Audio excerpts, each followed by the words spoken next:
उहाँहरूलाई म भन्न चाहन्छु त्यसो नभनिदिनुहोस् है। भात खाएको कुरा त्यहाँनिर 85 दिनसम्म 85 दिनसम्म घरदेखि टाढा बसेर हैन कठोर श्रम गरेर, मेसिन थिएन त्यहाँ, डोजर थिएन, हातले ड्रिलले झम्पलले तपाईँको चाहिँ ढुङ्गा फुटाएर चट्टान फुटाएर त्यहाँ पुलको बेस बसाउँदाखेरि तपाईँको चाहिँ हाम्रा श्रमदाताहरूको हातमा उठेको पानीको फोका देखे तिनीहरूले? त्यहाँ 10 धारा पसिना बगेको कुराहरू देखे? त्यहाँनिर तपाईँको चाहिँ काम गर्दै गर्दाखेरि भावनामा आयो, होस् या जसरी होस्, देश प्रेमले होस्, श्रमदाताको आँखाबाट झरेको आँसु देखे? अनि भात खाएको कुरा गरेर हुन्छ? अब फेरि यातायातमा के साह्रो खर्च गरेको। अरे अस्तिको दिन तपाईँको चाहिँ के अरे म ताप्लेजुङ घुमेर आएको, त्यो गाडीको तपाईँको चाहिँ हैन भाडा त्यो पनि छोडिदिएको 40,000 तिरे।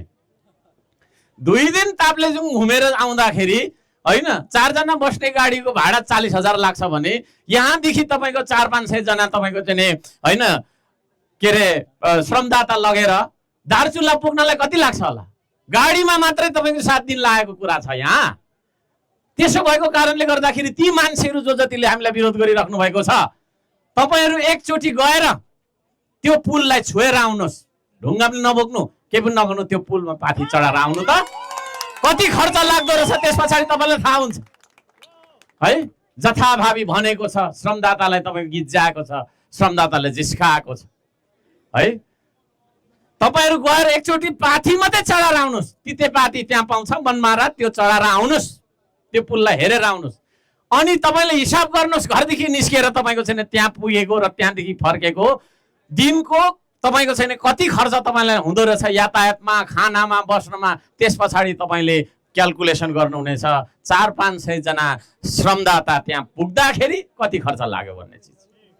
अब कतिले फेरि भन्छ ठेक्का लगाउनु नि, सरकारलाई पनि आउँथ्यो होला नि त ठेक्का लाउन त। 10-10 वर्ष भइसकेछ त्यहाँनिर तपाईँको एकजना वडा अध्यक्ष 9औं वर्षमा कार्यरत हुनुहुन्छ। सालै पछि सर्वे गर्न आउँछ मान्छे, तर पुल चाहिँ थाप्दैन। म त हैरान भइसकेँ यो